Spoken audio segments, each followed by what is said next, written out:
looking for a deliciously chaotic read to kick off your summer, we have a treat for you today.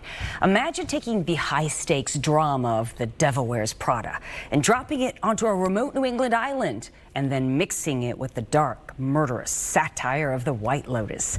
That's the premise of the hot new thriller, The Author Weekend. The book takes us behind the velvet curtain of the publishing world. And joining us now is author Laura Zigman. Thanks for being here on the Fox Local Book Club.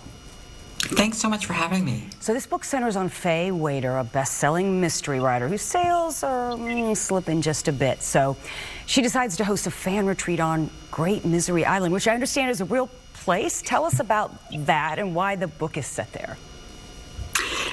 It is a real place, and when you're a fiction writer, you get to either make things up or use real places. And when I started to write this, I live in Cambridge, I live in Massachusetts, and I love the North Shore, which is where the fictional Faye Waiter lives. And when I knew that I wanted to set this weekend on an island so that people would be trapped on it and it would go very badly, very quickly, I was trying to think of a name, and I just ended up looking at maps.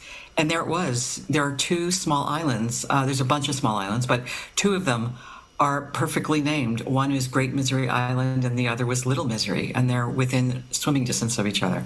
So it seemed like a perfect way to start the book.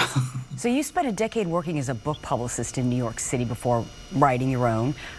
Bet you've seen a lot. So how much of your real-world experience is in this book? You know, so much is in this book. I was fresh out of college when I moved to New York and worked for Random House for 10 years back in the mid-'80s to mid-'90s, which feels like and is a lifetime ago. And I traveled with a lot of authors, some of whom were celebrities. And one in particular is someone that really gave me a taste of that world. It was Lauren Bacall, and I was with her for almost 4 weeks. And I had a lot of other travels with difficult people. And, you know, when you become an author, as I did, I became a novelist and a ghostwriter, I've also become difficult, not as bad as those people, but, you know, we writers have very fragile egos, so. Lauren Bacall, difficult. Okay, you sold me. I want to read it. Just right there. An understatement. An understatement. Okay. This is also a whodunit. Someone turns up dead in a room. So how difficult is it to balance, because I understand it's funny too, comedy with genuine suspense? Yeah, you know, I started this book after having a difficult publication with my last book. And if you know any writers, you know that we're all kind of in the same boat. It's a tough business right now, and it's hard to have success. It's hard for books to sell to publishers, and then it's hard to get people to buy them. So I was coming off a publication, and I was a little bit depressed.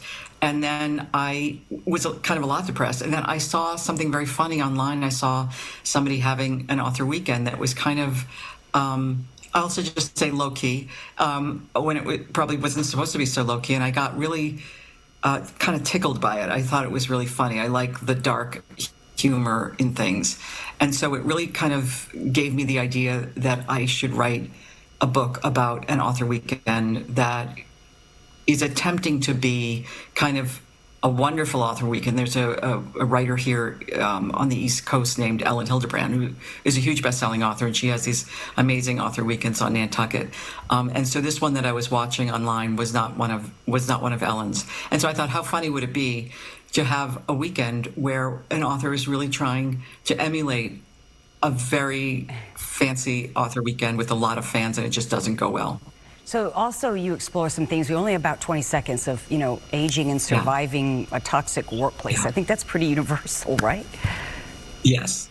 Yeah, I'm 63. I've written 7 novels, and most of what I want to do is just stay in the game and write more books. So I think we're all in the same boat. We're trying to stay relevant. Well, Laura, thank you so much for hanging out with me today on the Fox Local Book Club. Thank you. Thank you for having me. The Author Weekend is available now wherever you buy your books. And we're back right after this.